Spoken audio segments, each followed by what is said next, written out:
Pauline, always great to see you. What in the world is the PM doing here? Well, look at his past, Caroline. He was very much closely aligned with the Communist Party in his younger days. I don't believe he's changed that at all. And he talks about we will decide what's the best for our country, even if your defence spending, you know, just over 2% at the moment. And of course, America's saying put it up to 3.5%, and NATO is saying 5%. I think 5% is a bit much for our economy to actually handle.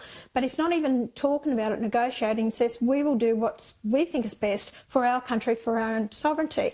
Well, in our national interest, it is in our interest to look at improving our defence spending. It's only $57 billion at the moment. He thinks, oh, that's not much at all. If people understood how much it is, you know, for warships, submarines, defence spending is not very much at all. So, and to go over to China, he has a close association with Xi Jinping.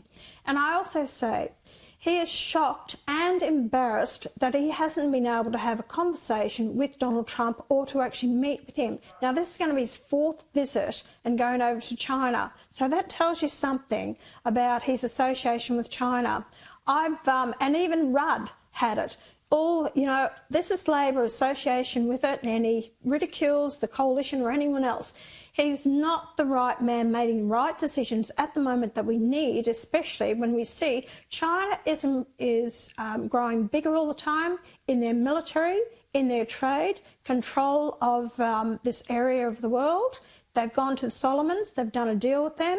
I don't trust the Chinese, and they want to get their hands on our country, but not only that, in the AI.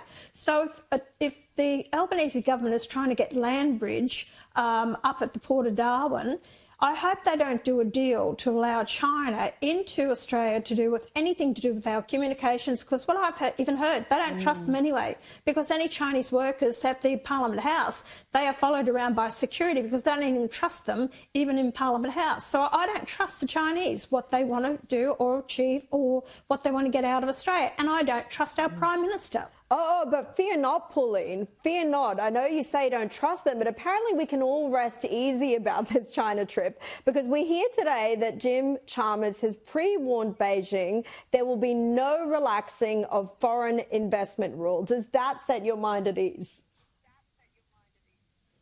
Not in the slightest. Everything that they've told us, all through the election, all this rhetoric, all the promises, all the scaremongering, I wouldn't trust both of those men to even lie straight in bed. And that's how I feel about them. They haven't got my trust or belief in them at all. Well, meanwhile, it was panic stations in Labor today. The Albanese government is urgently seeking details on Trump's threat to slap tariffs of 200% on pharmaceuticals and 50% on copper, as I talked about at the top of the show. Here was Trump on that. We're going to give people about a year and a half to come in, and after that they're going to be tariffed if they have to bring the pharmaceuticals into the country, the drugs and other things into the country. They're going to be tariffed at a very, very high rate, like 200%. We'll give them a certain period of time to get their act together. Pauline, Jim Chalmers seemed seriously spooked by this today, but this is exactly what happens when you don't manage key diplomatic relationships, isn't it?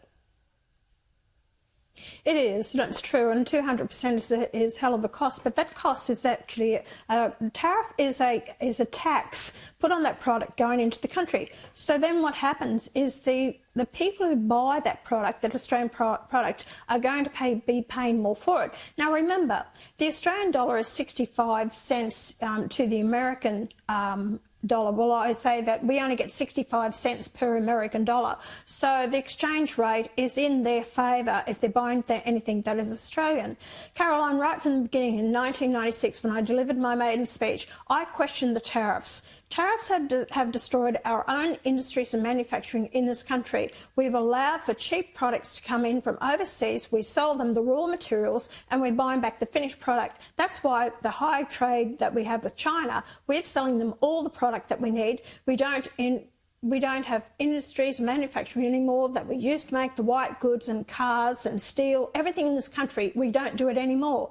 We've destroyed the productivity of this nation. So in some ways, I agree with what Trump's doing. He wants to get investment back into his country. He wants to pay down his debt. He wants to get employment high, and he wants to be self-sufficient so he's not importing from other countries. All we've done all these years is propping up China to grow their economy, grow their military, and then turn around and use it against us. Mark my words.